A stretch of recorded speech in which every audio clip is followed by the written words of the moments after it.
Hi, I'm Rebbi and I'm here to tell you about the exciting Torah Anytime campaign that is going on December 25th through the 26th. Through this campaign, Torah Anytime will raise the funds to continue to do the amazing work that they have been doing and to build many new great projects that they have on the table and that they are about to launch. So I want you to join me in making a team for this campaign. Go to TorahAnytime.com/team and create a team with a goal. It doesn't matter how big, it doesn't matter how small. Because you can imagine if Torah Anytime's 1 million users all go out and make teams, then this campaign will be infinitely successful. And even if just a fraction of the Torah Anytime users go out and make teams, then the campaign will also be a tremendous success. So join me in making a team today to help show your appreciation, your hakaras hatov, to Torah Anytime for everything that they do for Klal Yisrael and everything that they do for every single one of us.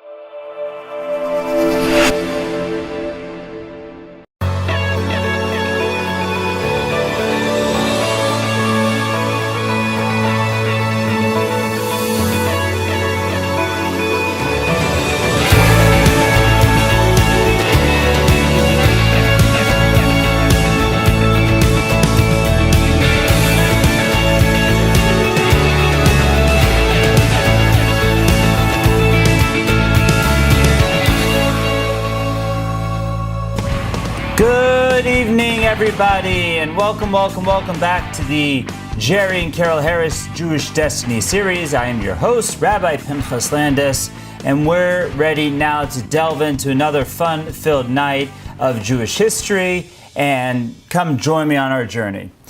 So last week we hit on one of the most depressing events in all of Jewish history, the third recorded Tisha B'Av, and that was the destruction of the Second Temple by the hands of the Romans, led by originally the general Vespasian. Then when he was appointed emperor of Rome, the army was taken over by his son Titus, and it leaves the city of Jerusalem in ruins. It leaves much of the country of Judea in ruins. Many Jews are taken as captives back to Rome. The Beis Hamikdash was plundered by Titus. Much of the wealth and the kalim, the vessels, the things that were used in the temple were taken back to Rome with Titus and were used in his victory parade and his triumph parade. In fact, an arch was constructed in Rome to commemorate the event of the destruction of Judea, called the Arch of Titus. On it, it has engravings of the Jews being marched into exile, holding the menorah and other items from the temple. Rome was so ecstatic to have won this very difficult victory that coins are minted in Rome that read Judea Capta. We have these coins today, 2,000-year-old coins, or 1,950-year-old coins. And this was a great event in Rome that they were able to squash the rebellion of the Jews in Judea. They were able to destroy the temple. And with that, they thought they were done with the Jews. They thought they wouldn't have to worry about the Jews anymore. They thought the Jews in the country of Judea would now be a quiet part of their empire.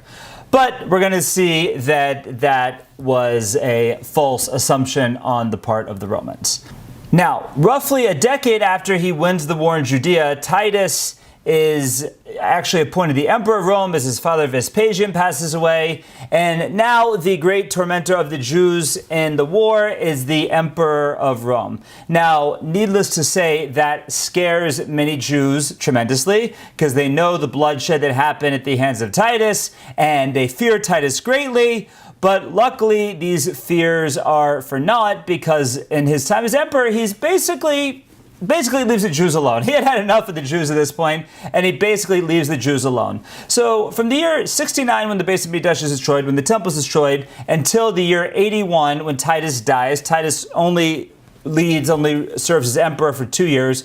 But in those 12 years, there is a certain amount of peace to the Jews in Judea. And even though there's no rebuilding per se in Jerusalem, the communities that had been left alone for the better part of a decade gained some stability. And it's at this time Yavne, as we mentioned last week, is the home of the Sanhedrin, and we see that the Sanhedrin starts to flourish and the rabbis start to coalesce there, and life in Judea tends to go on in some way, shape, or form.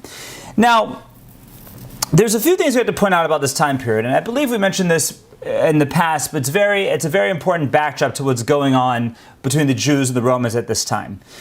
At this time, in circa the year 70, 80 of the Common Era, there are roughly 60 million there are roughly 60 million people in the entire Roman Empire. And at the same time that there are 60 million people in the whole Roman Empire, there are upwards of 6 to 10 million Jews in the Roman Empire. So if you do your math, that means anywhere from 10 to 15% of the entire Roman Empire were Jews. So you can imagine the influence of the Jews on the Romans. You can understand why the Romans took so seriously this rebellion of the Jews, and we see just the backdrop for everything that happened at this time. Now, consider that large number, even if we go to the smaller end of estimates of the time, 6 million Jews. Consider that at the time of the destruction of the first temple, there were only about 500,000 Jews that survived. So the Jews, basically in a time period of 420 years, or about 500 years if we add in the time of the Babylonian exile, the Jews are able to go from the point of being only 500,000 to being at least 6 million, so they grow by 10x in 500 years, maybe even up to 20x in these 500 years. So you see this tremendous Jewish population growth. Now, don't forget, even though Rome was quite advanced in technology and medicine, this was still antiquity, and life expectancy wasn't that long. And the fact is, so you can't blame the tremendous attribute the tremendous population growth of the Jews on just they were left alone, people were able to live out full lives, they were able to build families. It's not enough of an answer. So the answer that's given by many historians is to explain the tremendous Jewish population growth is there's tremendous conversion to Judaism at this time, before the destruction of the temple, even after the destruction of the temple. And we have certain stories in the Talmud and the Midrashim of great Roman aristocracy that converts to Judaism. We mentioned last week the story of Nero converting to Judaism. We mentioned briefly last week that Titus seems to have a love affair with Bernice, who is from the family of Herod, maybe Jewish, maybe not, but there is that relationship. And we also meet a number of other famous converts. For example, we have a great rabbi in Yavne this time by the name of Onkelos Hager, as he's called. Now, if you ever study Chumash, you'll notice that on the inside of virtually every Chumash, at least every main Chumash that's printed today, you have an Aramaic translation of the Hebrew, and that's called the translation of Onkelos, and it's this same Onkelos. Now, Onkelos is a convert to Judaism, and the story is that he was actually the nephew of Titus. He was the nephew of the emperor. He was part of the royal family. And the Talmud tells us that as Onkelos was venturing into Judaism, Titus kept sending Roman officers after him to bring him back to Rome to talk some sense into him.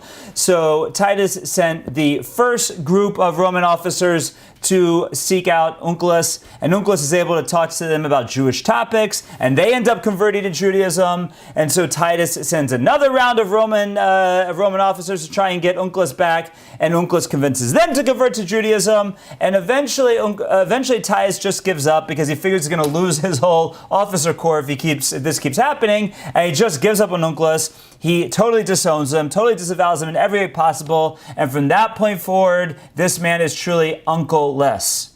But okay. But that is true, that Titus was the uncle of Onkelos, and this is the story that Talmud tells us about Onkelos converts to Judaism.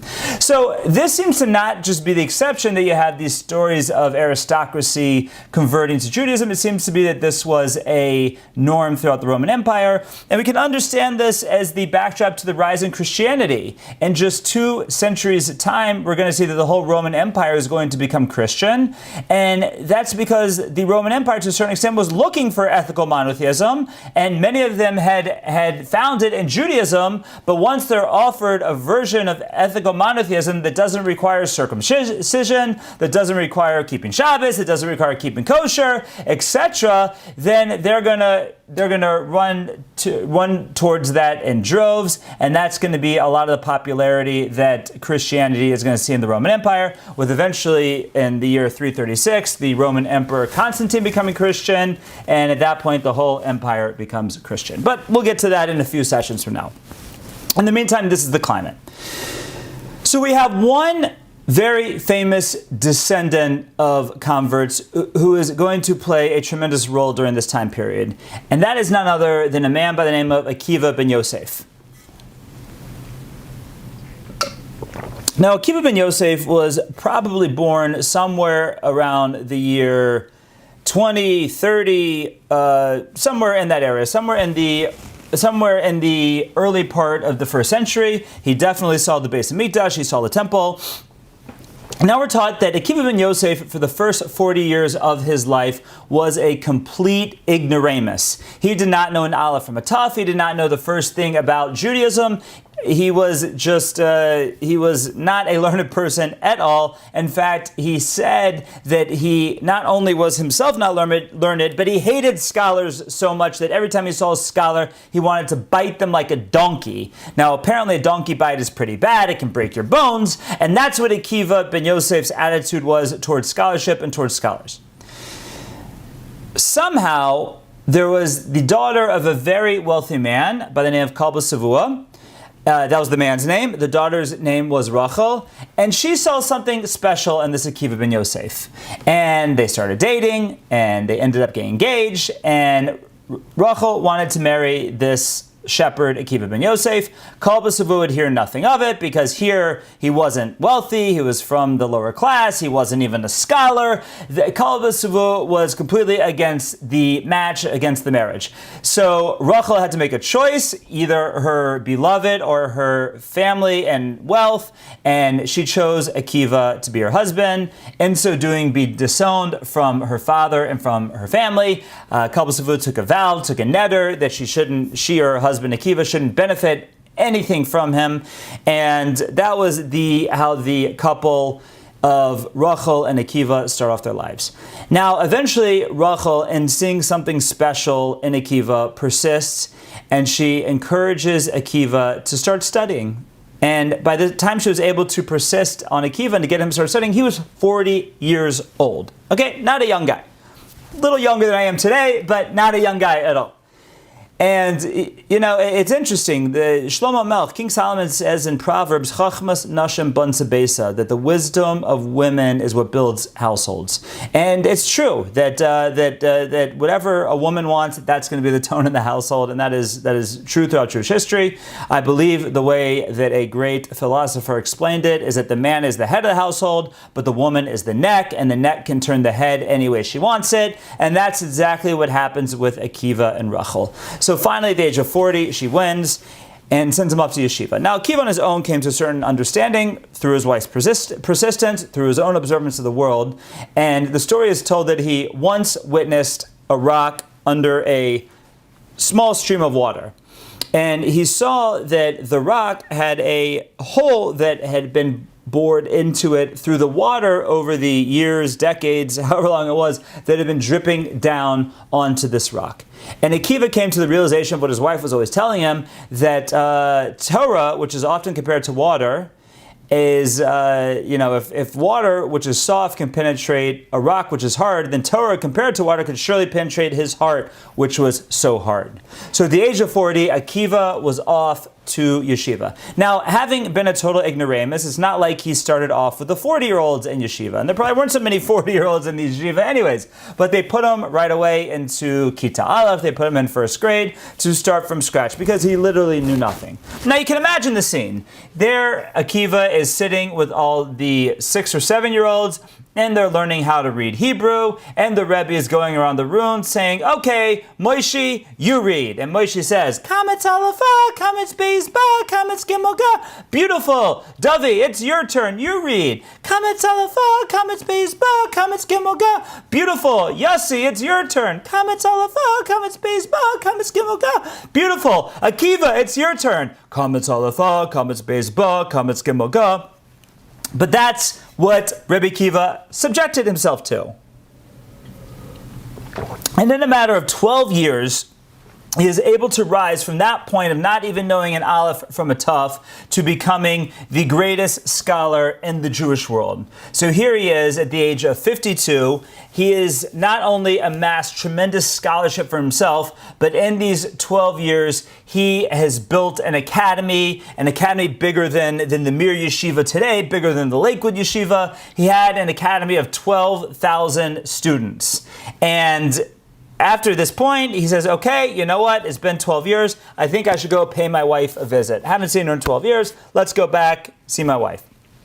So he goes back to the town where he lived with all his students, and they come into the town, and they quietly, he tells all 10, 12,000 to be quiet. They go to the house where Rachel is living in absolute poverty, because it was bad enough when Akiva was at least a shepherd, but here she was living 12 years on her own, trying to make ends meet.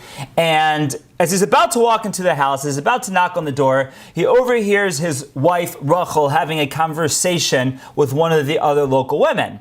And the woman is making fun of Rachel. She's saying, Rachel, your husband is such a louse. He leaves you here for 12 years in abject poverty, with nothing, with no sustenance, doesn't send any money. Terrible. And Rachel says, you know what? You're absolutely wrong. He's doing it with my blessing. I'm the one who sent him. And in fact, if he was standing here right now, I would send him away for another 12 years. Akiva, hearing this from outside, says, okay, boys, let's go. And he goes back for another 12 years to the yeshiva. In these next 12 years, he amasses an academy of 24,000 students. And he comes back once again to see his wife, to reconnect. And at this point, the fame of Rebbi Akiva is known throughout the whole Jewish world. They come back to the town. They're all singing, Yamim al Yemei Melech Taisif. And everyone's so excited. This great scholar is visiting their town. And as the 24,000 students and Rebbi Akiva and everyone from the town is out to greet him, this old hag of a woman tries to push her way through the crowd. People are trying to keep her from the great rabbi. Rebbi Akiva sees what's going on. He recognizes his wife, Rachel, and he says, stop, let her up. Because everything that I am and everything that you are is all because of her. And finally, Rebbi Akiva and his wife reconnect, and the great Kochba Savua, the great wealthy Kochba Savua, who's Rebbi Akiva's shver, father-in-law, not recognizing Rebbi Akiva as his own son-in-law, because he just, cognitive dissonance, couldn't even fathom that this man was his ignoramus son-in-law. He goes to meet with a great rabbi who is visiting the town, and he says that he feels really bad about the vow that he took not to support his daughter and his son-in-law, because he knows that his son-in-law has been gone for 24 years, and his daughter is living in tremendous poverty, and he wants to be able to help her. Please, can he help him annul the vow?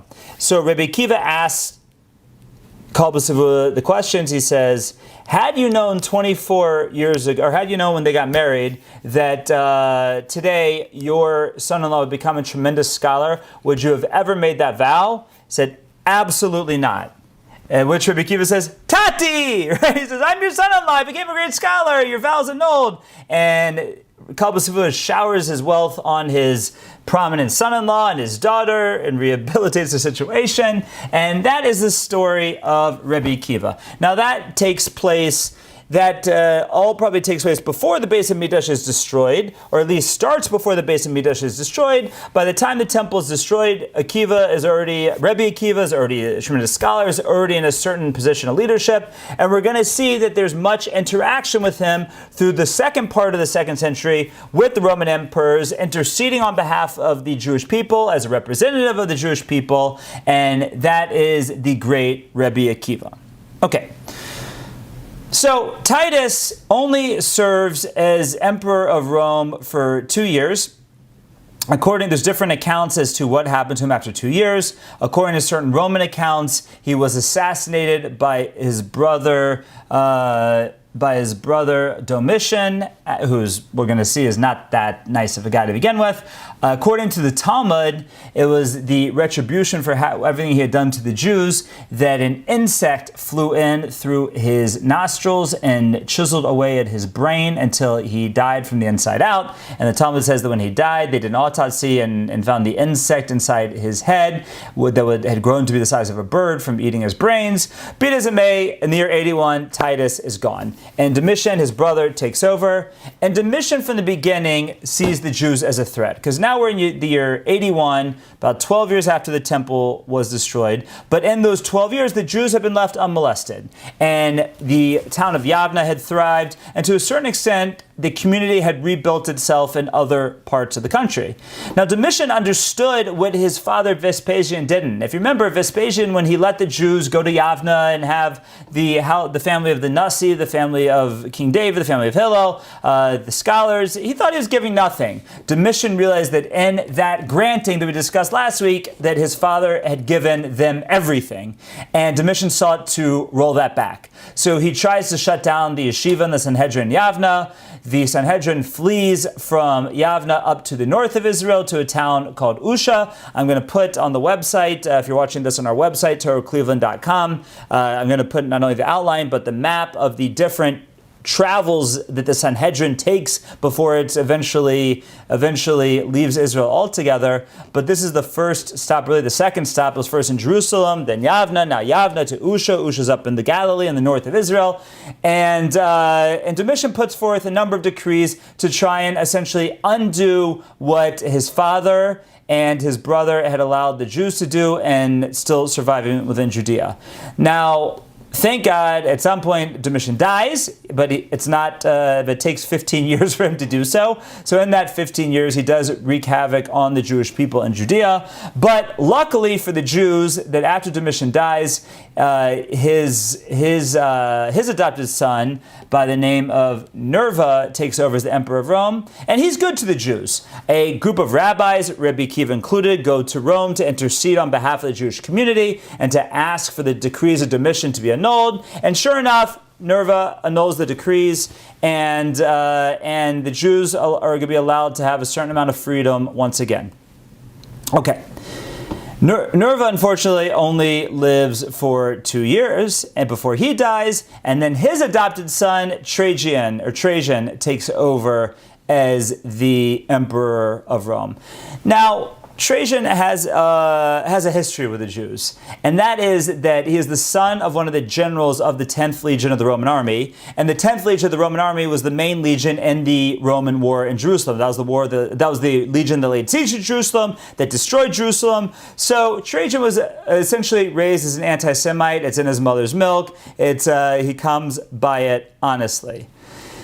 But for the first 4 or 5 years of his rule, he's going to basically leave the Jews alone. Now, he's going to rule for a total of about 19, 20 years. But for the first quarter of his rule, he's going to leave the Jews alone because he had, so to speak, bigger fish to fry. Now, what were those bigger fish? That was the Parthian Empire. Now, the Parthian Empire was the part of the former Greek Empire that was controlled by the general Seleucus and became the Seleucid Empire after the Greek Empire splits. And when the Romans take over, the Romans are going to be successful in conquering essentially the whole former Greek Empire, except for about half to 2/3 of the Seleucid Empire. And that becomes known as the Parthian Empire, which is, on some level, it's considered an heir to the Persian Empire. It's sort of a Persian Greek culture, but it's not to the same extent of culture, Greek culture, as the rest of the Greek Empire and what becomes the Roman Empire. So this is the Parthian Empire. Now, the Parthian Empire stretches from Babylon to India. It's a big swath of land. Now, the Jews, as we've talked about many times before, were basically all at this time in Israel and in the country of Babylon, the area of the former Babylonian Empire. Now, that was at this point not controlled by the Romans; it was controlled by the Parthians, and the Parthians basically left the Jews alone. So the Jews in Babylon have at this point experienced essentially 500 years, 5 centuries of unmolested survival. growth, thriving. We're going to see this is the backdrop that the Talmud Bavli, the Babylonian Talmud, is going to be written in, because the community from the time of the destruction of the first temple is basically left alone. So 500 years the Jews have been able to thrive in Babylon. Now, with Trajan turning his eyes on the Parthian Empire, the Jews within Babylon become very frightened. Now, no Roman Empire from Augustus to Trajan had even tried to conquer the Parthian Empire. They left the empire completely alone, and so this was a very ambitious goal of Trajan's, and to conquer the Parthians. Now, Trajan realized he had a problem, and that is that if you imagine on a map where Rome is up in the western part of Europe, and you imagine where Babylon, modern-day Iraq, and where this Parthian Empire is from Iraq to India, and the eastern part of Eurasia, or Asia probably at that point, most of it's Asia, that if Trajan was going to be able to mount a war and conquer this area over here, the Parthian Empire, he was going to need to make sure that the Jews in Judea did not disrupt that plan. And seeing as the Jews had a reputation of being fierce rebels, especially towards the Romans, Trajan worried about the Jews. So he realized that he had two options of how to deal with the Jews. And he knew that he had to deal with them because he knew that his supply lines were going to go straight through the area of Judea on their way to Babylon from Rome. So he had to make sure that the area was subdued and was firmly under his control. So his two options were, number one, treat them as benevolent citizens. That by this point it's already roughly the year, probably the year 105 at this point. The temple had already been destroyed for 3-4 decades, and his one option was to treat the Jews as just part of the empire and as many old citizens and deal with them kindly, and therefore they wouldn't rebel. The other option was to basically show them who's boss, and to say that no, you are a subservient part of the empire, and I want to make sure you know you're under my control. So that's what you're going to do. You're going to be completely under my control.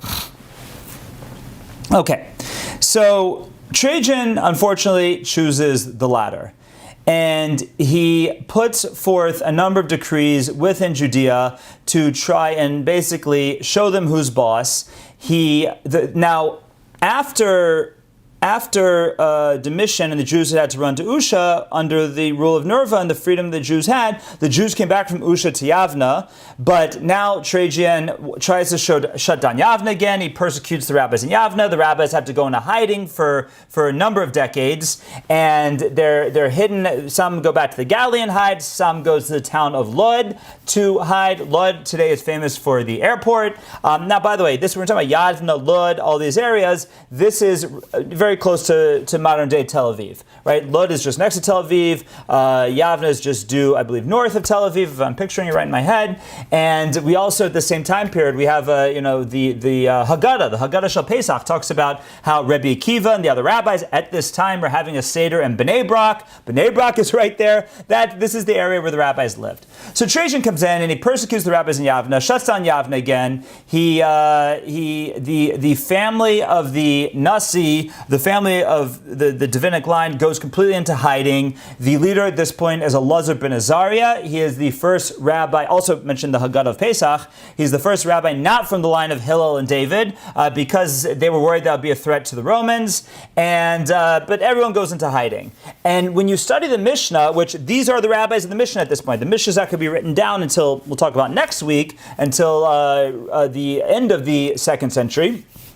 But these rabbis living at this time are the rabbis at the Mishnah. And throughout the Mishnah, there's descriptions of rabbis having discussions in attics, of rabbis hiding out, of rabbis here, rabbis there, rabbis hiding everywhere. And that is all happening during this time, because we're going to see for roughly 3 decades, the rabbis basically have to be in hiding, but are still in Israel. The Mishnah is completely written in Israel. It's still written by the rabbis in Israel after the destruction of the temple. All the rabbis mentioned in the Mishnah. Some are from before the destruction, like Hillel and Shammai. Many are from this time period after the destruction, and they are in hiding throughout the country, hiding out from the likes of Trajan, and we'll see his successor in a moment. So that's what Trajan does, to try and show the Jews who's boss so that he can make his supply lines and wage his war against the Parthians.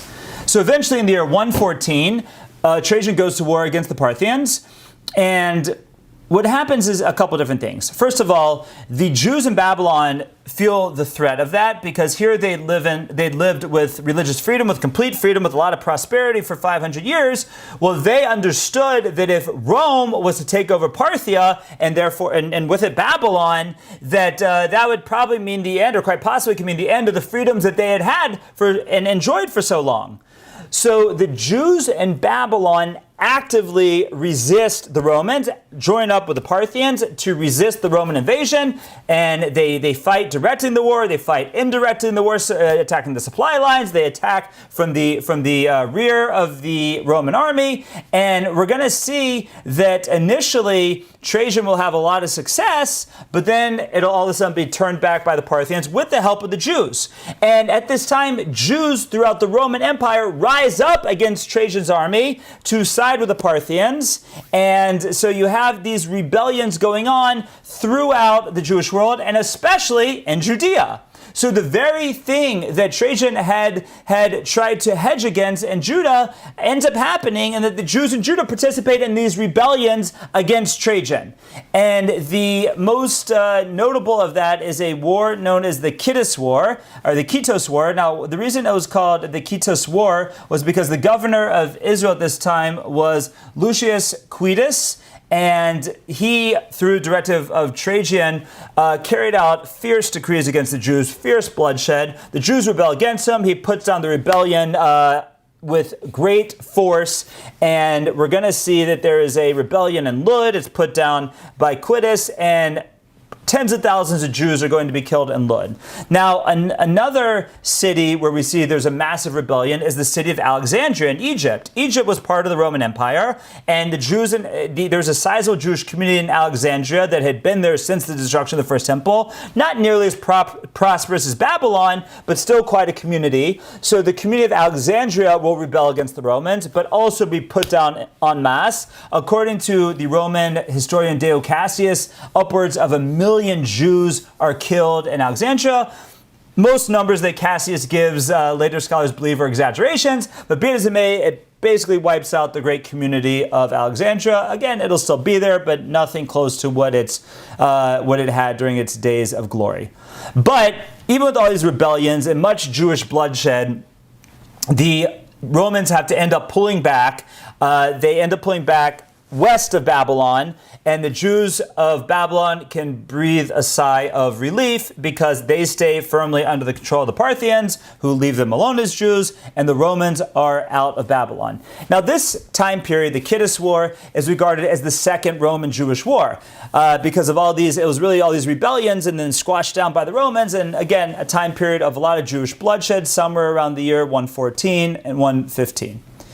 Now, after the Romans are pushed out of Babylon and out of the Parthian Empire, at least west of the Parthian Empire, Trajan becomes ill and he dies. Probably from a sickness, probably was not assassinated, did not die from the war. But with his death comes the end of the attempt of the Romans to conquer the Parthians. So the Jews in Babylon are still safe. So 500 years of prosperity will continue on, at least another 500, probably more like 1,000 years, as we will discuss in the coming sessions.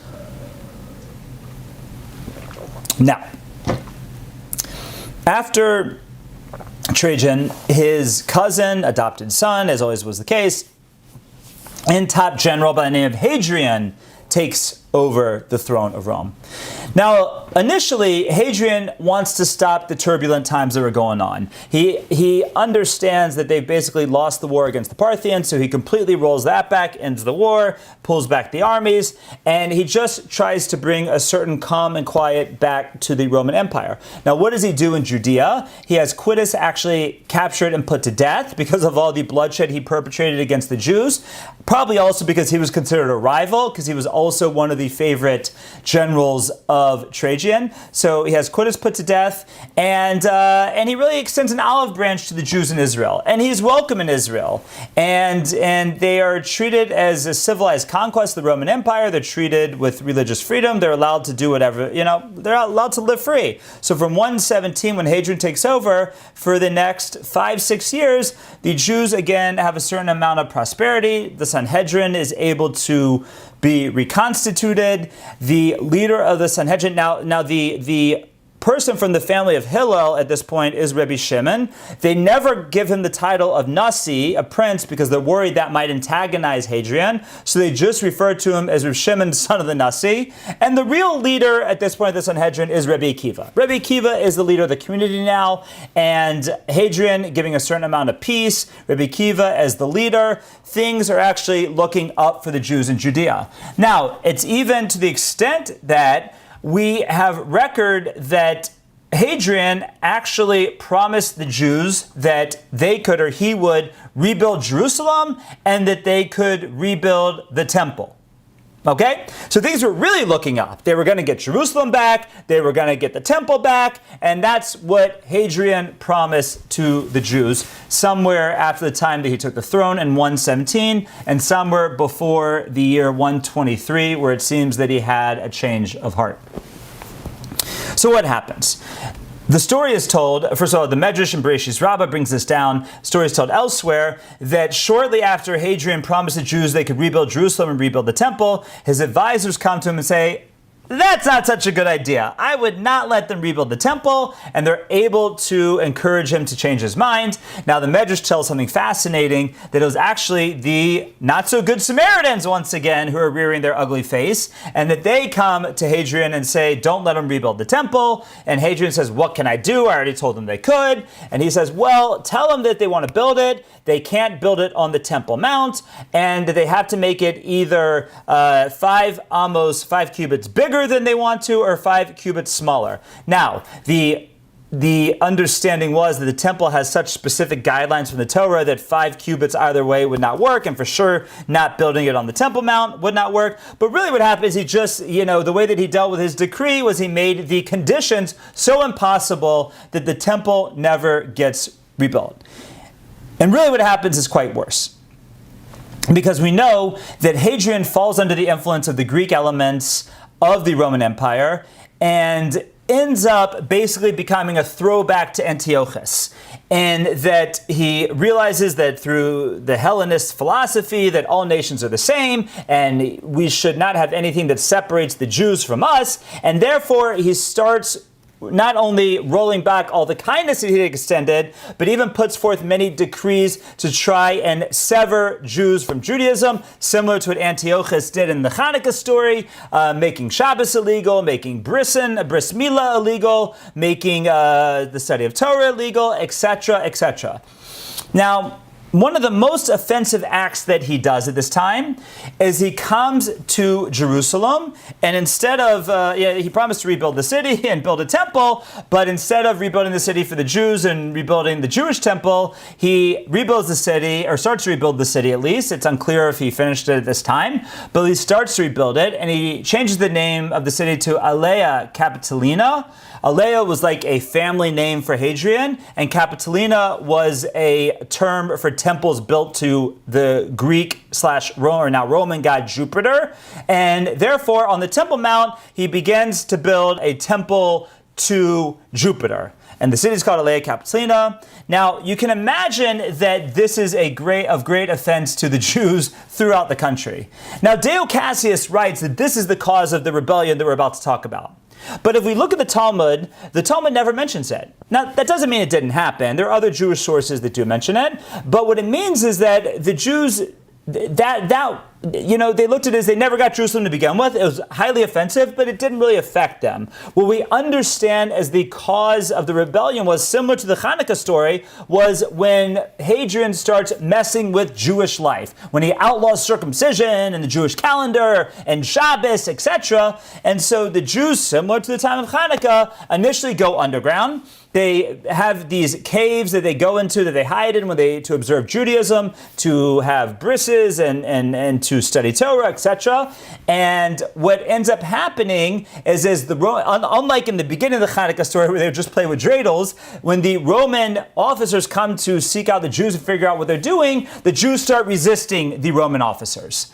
And in their physical resistance, the Jews have a certain amount of success. Now, at this point, there were still 2 Roman legions stationed in Israel. But the Jews at the time who start resisting the laws of Hadrian have a certain amount of success against the Roman laws. Now, emerges at this time a fierce warrior by the name of Shimon bar Koziva, who ends up being called Shimon bar Kochba. And Shimon bar Kochba is a fierce warrior. He's able to rally together the Jews. He's able to come up with tremendous military tactics. He himself is recorded as having tremendous strength. He only let those into his army who had tremendous strength. And he mounts not just a resistance, but an out-and-out rebellion against the Romans. And he's able to push the Romans, the two Roman legions, all the way out of Jerusalem, all the way to the west, all the way to the Greek town of Caesarea, and declare in the year 132, somewhere around there, 132, 133, he declares an independent Jewish state in Israel. And what does he call it? He calls it Israel. Right? He doesn't call it Judea like it was called during the whole Second Commonwealth, because in calling the country Judea during the Second Commonwealth, to a certain extent, the first Persians, then Greeks, then Romans were saying that it's not the real original country. This is a subservient small part of the country because Judah was just one of the tribes. Israel's the original name of the country. So Shimon bar Kochba calls the country Israel, Yisrael, and he calls himself Nasi Yisrael, the Prince of Israel. And there's tremendous hope within the Jewish people. His army grows and swells to upwards of 500,000 troops. People from different disgruntled groups from everywhere in the Roman Empire start rebelling against the Roman Empire. They join the revolt of Shimon bar Kochba. So Jerusalem's independent, the state is independent. Coins are even minted. We have coins from that time. They refer to Shimon bar Kochba, Nasi Yisrael, the prince of the Jewish people. According to some accounts, plans were made to rebuild the temple. Maybe it even started. Maybe there was a temple of sorts. It seems that they for sure did bring korbanos. They brought the sacrifices during these 2.5 years, and there's a certain amount of success. But as you guessed, the Romans don't go away quietly, and Hadrian is going to order a total of 8 legions to put down the revolt of Bar Kochba. Now, just to compare apples to apples over here, when Vespasian came at the time of the First Roman War, he came with a total of 3 legions. So Hadrian's going to send almost 3 times that under the leadership of Julius Severus to put down the rebellion of Bar Kochba. Now, seeing as the army of Bar Kochba was so fierce, as described to us by Jewish and Roman sources alike, the Romans, even with their 8 legions, did not take them on head on. They started with the countryside, slowly but surely, methodically, taking over small parts of the country, little towns at a time, little outposts at a time. And it's even recorded that one of the 8 legions went a little too fast, went a little too quick, breaking with the strategy, and was totally obliterated by Shimon bar Kochba's army. And eventually, through this slow and steady process, over the course of probably about 3 years or more, the Romans are going to eventually strangle Jerusalem, lay siege to Jerusalem, take over Jerusalem. But the army of Bar Kochba is going to escape to a lot of those caves, those underground fortresses that they had built, and their stronghold at this point is going to be the city of Beitar. Now, if you visit Israel today, you can go to caves that are often referred to as Bar Kochba caves. Were they the actual caves of Bar Kochba? Were they not? I don't know. One thing I can tell you is people like me, standing at 6'4" and 200 pounds, have a very hard time getting through those caves. So it's hard for me to imagine that these massive, fearsome soldiers were able to get through them easily. But it would seem to a certain extent they were used during this time period. Maybe just people hid out there. Maybe these are the caves people hid in to practice Judaism in the early years of the rebellion. Be it as it may, that's more than likely left over from this revolt.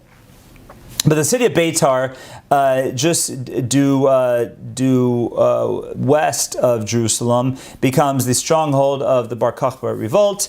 And again, initially the Romans cannot take over Beitar.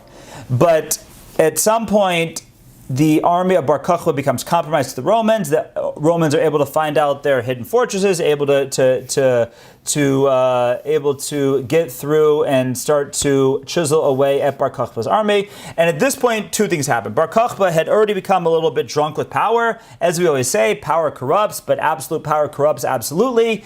And the power goes to his head, and he becomes completely paranoid. So much so that the rabbis had initially been completely on his side, and Rebbi Akiva, the lead rabbi at the time, even thought he had messianic pretension, thought that he could be the Messiah, he could be the savior of the Jewish people.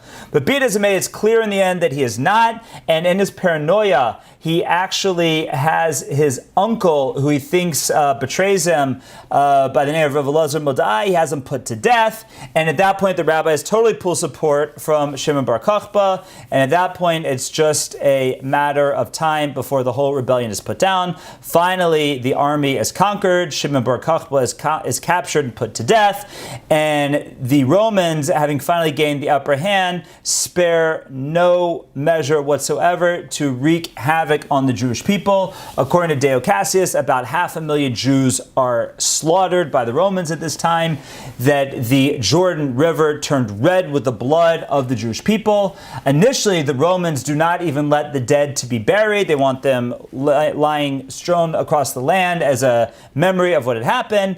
This is a miracle that's recorded, is that during the time that the bodies couldn't be buried, none of them decayed, and eventually they are allowed to be buried on a Tu B'Av, on the 15th of Av one year, is one of the happy occasions of Tu B'Av, and a special blessing is added actually to our benching of Hatov U'Meitiv to thank Hashem that the bodies can eventually be buried. But this is another bloody destruction of the Jewish people, the year 136, and the date, once again, was Tisha B'Av.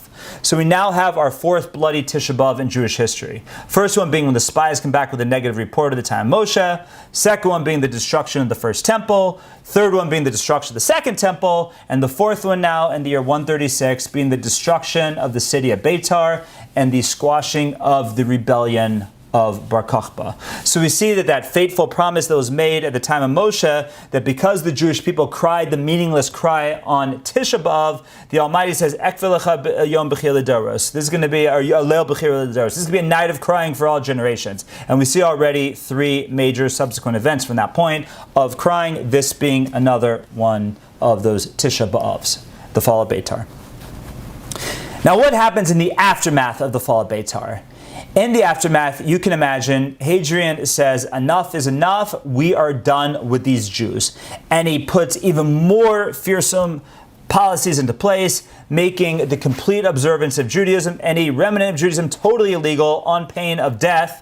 And he seeks out scholars who still try to teach Torah, has them killed publicly in absolute gruesome ways, but he wants to clearly sever the ties of the Jews from the area. So he moves forward with his plan to build Alea Capitolina on Jerusalem. He lowers the Temple Mount even to show that it's lack of supremacy, builds his temple to Jupiter on top of it, and he even changes the name of the country so that the Jews shouldn't even think that it belongs to them. And what does he change the name to? He changed the name from Judea to Philistia, or Palestine. Now, why Palestine? Because he wanted to de-Judaize the country. He wanted to show there's never a Jewish presence here. And who was the last of the Canaanite nations to survive in Israel before the Jews conquered it? It was the Philistines. So he names the country after them as if to say nothing happened in the 1,000 years in between. There were never Jews here. It's Philistia. It's Philistia. It's Palestine. That's the name of the country. So when you hear the name Palestine, Palestine represents people who want to de-Judaize the land of Israel. Yes, you heard it from me clearly. And it is not for naught that when the Arabs want to take over the land of Israel, that they adopt the name of the Philistines, which they have no connection to whatsoever historically, but they adopt that name and use that name. So just like there was people at the time of Hadrian who wanted to de-Judaize the land by calling it Palestine, so to today there are people who want to de-Judaize the land by calling it Palestine. And the British did the same, and anyone who's used that name for the 2,000 years in between, that was their goal, to say that this is not a Jewish land. This land never belonged to the Jews. We want to erase the Jewish connection to the land, and that was the goal of Hadrian. And Hadrian quite possibly would have succeeded admirably if it wasn't for the fact that he dies 2 years later in the year 138, and we're going to see that eventually there is a lightening of his decrees after his death, and because of that, the Jewish people are going to get the reprieve that they need to live on, and we will continue with that discussion next week. I would like to thank you all for coming. Thank you for listening. Have a wonderful week.